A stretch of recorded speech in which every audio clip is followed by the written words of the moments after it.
अभी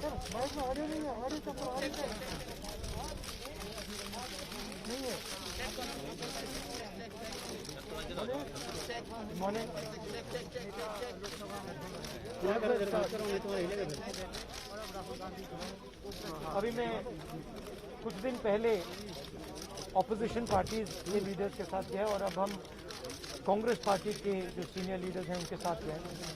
राष्ट्रपति से हमने कहा कि ये जो कानून बनाए गए हैं ये किसान विरोधी कानून है और इससे किसानों का जबरदस्त नुकसान होने वाला है, मजदूरों का, किसानों का।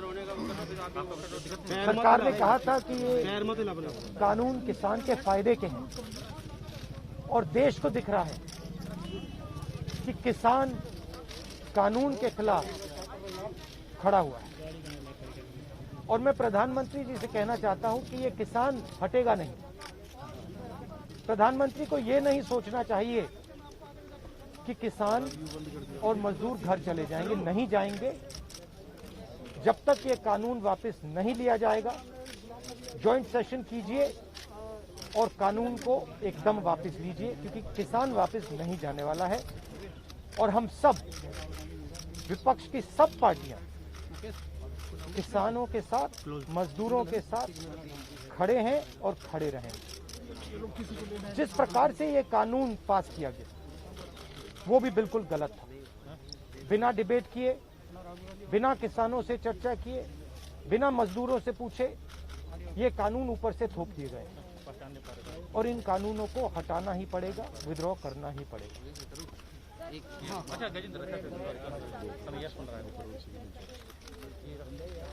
हम 3 लोग राष्ट्रपति के पास गए हैं, बट हम करोड़ों सिग्नेचर्स लेके कैमरा नीचे करो भाई। हम किसान की आवाज भाई कौन है ये? राष्ट्रपति जी को तक ले गए। क्या कर रहा है? सर्दी का मौसम है और पूरा देश देख रहा है कि किसान दुख में है, दर्द में है और मर भी रहे हैं। प्रधानमंत्री को सुनना ही पड़ेगा। और मैं एडवांस में चीज बोल देता हूं। मैंने कोरोना के बारे में बोला था कि नुकसान होने जा रहा है। उस समय किसी ने नहीं बात सुनी और आज मैं फिर से बोल रहा हूं, किसान के सामने, मजदूर के सामने कोई भी शक्ति नहीं खड़ी हो सकती।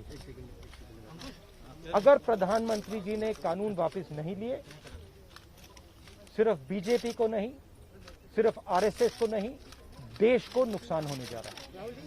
बार-बार बीजेपी पर कहा जा रहा है कि जो किसान बैठे हैं, ये नक्सल हैं, खालिस्तान में विपक्ष इन्हें बरगला रहा है। इस तरह के आरोप लग रहे हैं। देखिए, बीजेपी नरेंद्र मोदी जी का एक ही लक्ष्य है और वो किसान समझ गया है, मजदूर समझ गया है। लक्ष्य है कि उनके आसपास जो 2, 3, 4 बड़े क्रोनी कैपिटल्स हैं, उनके लिए पैसे बनाने का काम नरेंद्र मोदी जी करते हैं। जो भी नरेंद्र मोदी जी के खिलाफ खड़े होते हैं वो उनके बारे में कुछ ना कुछ गलत बोलते रहते हैं। किसान खड़े हो जाएंगे तो किसान को आतंकवादी बोलेंगे, मजदूर खड़े हो जाएंगे तो मजदूर को आतंकवादी बोलेंगे। एक दिन अगर मोहन भागवत खड़े हो गए तो कहेंगे ये भी आतंकवादी। मतलब जो भी नरेंद्र मोदी जी से सत्ता लेने की कोशिश करेगा वो आतंकवादी। और नरेंद्र मोदी किसके लिए काम कर रहे हैं वो मैंने आपको बता दिया। उनके 2-3 आसपास के क्रोनी कैपिटलिस्ट हैं जिनको वो पूरा का पूरा हिंदुस्तान पकड़ा है। ये रियलिटी है।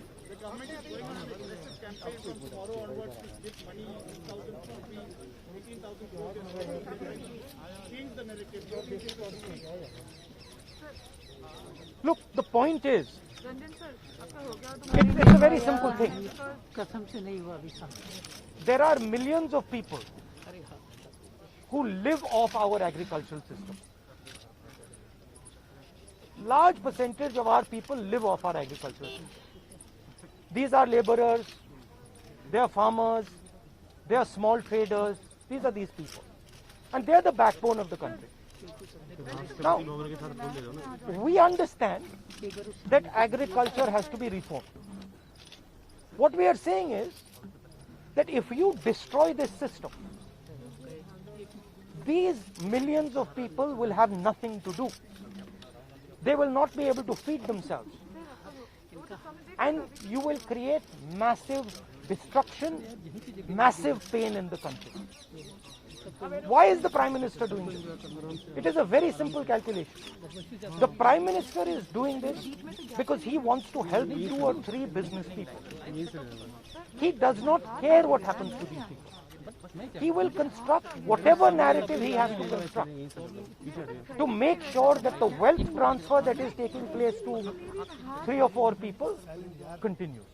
He will call people terrorists. He will call people anti-nationals. He will call people criminals. He will do whatever he has to do to transfer the wealth from these people, the backbone of this country, to those people. 3 or 4 of them, 5 of them. That's the crux. And we are fighting this. We are saying that in India, where you have destroyed the agricultural system, will not function.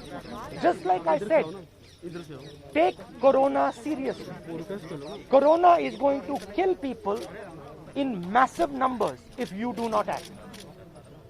At that time they said, scaremongering. Now they're not saying scaremongering. When I suggested to the Prime Minister that do not do this in a centralized way, give power to the chief ministers, he didn't do it. He caused thousands and thousands of people to die because he didn't do it. And then afterwards, after I said it in the press conference, he did it. So the point is, you have an incompetent man who is controlled by certain other people. This is what India has to understand. This is what all youngsters have to understand. You have an incompetent man who doesn't understand anything, running a system on the behalf of 3 or 4 other people who understand everything. And their aim is to take huge amounts of money from the poor people of India and put it in their pocket. And that is what we are fighting. And frankly, it doesn't matter what you think right now, because all of you will face it. There's not going to be a single person in this country who's not going to face it. If you're a farmer, you will face it. You're a small businessman, you will face it. You're a journalist, you will face it. This is an assault on the idea of India. That is why we're standing here. That is why I've gone to the President. That is why we signed these forms. You posted a tweet about Wayanad yesterday about a family which was struggling while doing their farming. But there are several more instances like this. But the BJP is saying that this is just Punjab and farmers who are protesting here at the delegate. No other farmer in the country has a problem with that. That's just not true. That is just not true. We are not allowed to go out. We are not allowed to go out of the ICC office. The police stops us from going out. Why don't you let us go out? Why don't you let me go and tour in the states? See what happens. Every single farmer of this country, every single labor of this country stand up. But आप police लगवाते हो, हाथरस जाते हो, arrest करते हो, तो AIC से हमारे MPs को बाहर नहीं निकलने देते हो, और फिर कहते हो कि भैया मतलब सब कुछ ठीक है. और Prime Minister needs to realize that there is a limit to this. आपने थोड़ा सा करना है, आपने 2-3 लोगों की मदद करनी है, थोड़ा सा करना है, आप कर सकते हो. बट जिस प्रकार से नरेंद्र मोदी कर रहे हैं, मैं फिर से दोहरा रहा हूं, हिंदुस्तान के किसी भी युवा को रोजगार नहीं मिलेगा. सारे छोटे बिजनेस, सारे मिडिल साइज बिजनेस खत्म हो जाएंगे. और दूसरी बात याद रखिए, जिस चीज को आप सब भूल गए हैं, चाइना बॉर्डर पे बैठा है. चाइना ने हिंदुस्तान की हजारों किलोमीटर जमीन छीन ली है. प्रधानमंत्री उनके बारे में क्यों नहीं कहते? उसके बारे में चुप क्यों है? तो मेरा कहना है कि पूरा का पूरा कॉम्बिनेशन बन रहा है.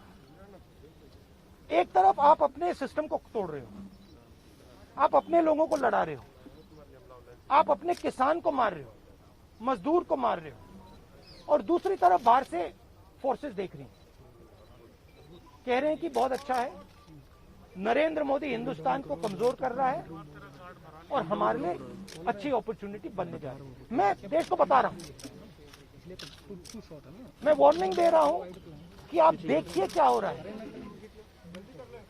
और मैं आपको भी कह रहा हूँ, प्रेस वालों को भी कह रहा हूँ, मैं समझता हूँ कि आपको सैलरी मिलती है और आपके लिए बहुत मुश्किल है, मैं समझता हूँ बात, इसलिए आप नहीं कह पाते हो जो आपको कहना है। जी जी बिल्कुल ठीक है।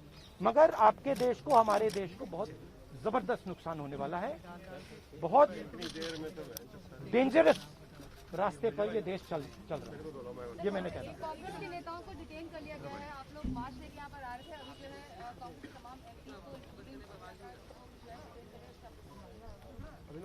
वो तो तरीका है इनका, तरीका है डिटेन करना, मारना पीटना, ये इनका तरीका है, बट हम नहीं करते नहीं। ये आप किस देश की बात कर रहे हो? ये कौन सी देश की बात कर रहे हो? डेमोक्रेसी या मतलब कौन से देश की बात कर रहे हो? इंडिया की बात कर रहे हो? इंडिया में कोई डेमोक्रेसी नहीं है।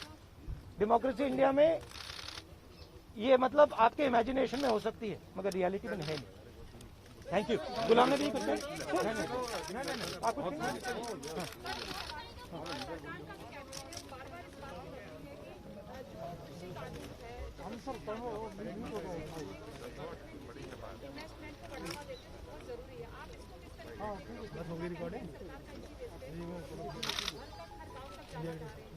सवाल ये है इन्वेस्टमेंट कौन करेगा और इन्वेस्टमेंट का फायदा किसको मिलेगा, सवाल ये है।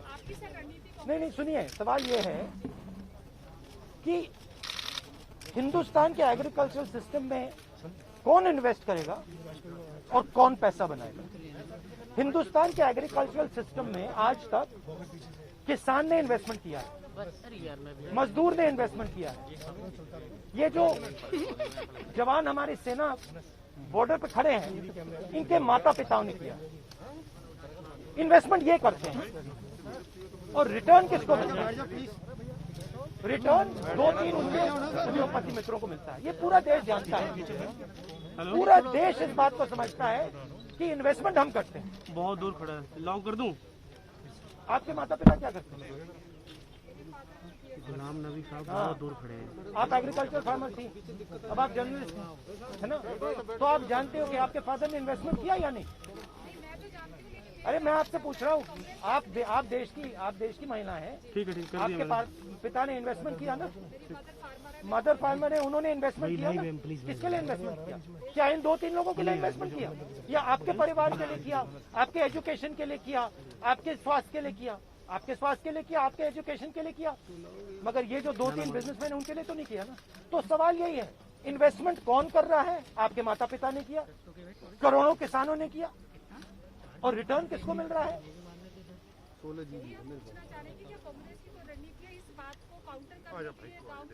काउंटर करने की जरूरत, काउंटर आप क्या बात कर रही हैं? काउंटर करने, आप क्या बात कर रही हैं काउंटर करने के? मतलब आपको ये नहीं मालूम कि अरे भाई आपको क्या, आप क्या हिंदुस्तान के किसान को बेवकूफ समझती हैं? तो फिर अगर आपको समझे तो उसको कैसे समझ नहीं है? अगर ये यहाँ पे लाखों लोग बैठे, हजारों लोग जो बैठे हैं दिल्ली के बाहर, क्या ये सुनिए, ये जो लाखों लोग आए, क्या ये मिठाई खाने आए? क्या इनको समझ नहीं क्या हो रहा है? इनको समझ नहीं क्या हो रहा है? इनको मालूम है, क्लियरली मालूम है, इनको मालूम है नरेंद्र मोदी चोरी कर रहा है, इनको मालूम है कि ये दिन भर इन्वेस्टमेंट करते हैं, 24 घंटा इन्वेस्टमेंट करते हैं, और उधर इन्वेस्टमेंट कहीं और जाता है, रिटर्न कहीं और जाता है। Thank you. ले भाई, ले तेरा काम हो गया, बैठ रहे ना, चलो जाने दो यार, लाइव है, बैठो, बैठ गया भाई, बैठ गया सोनू भाई,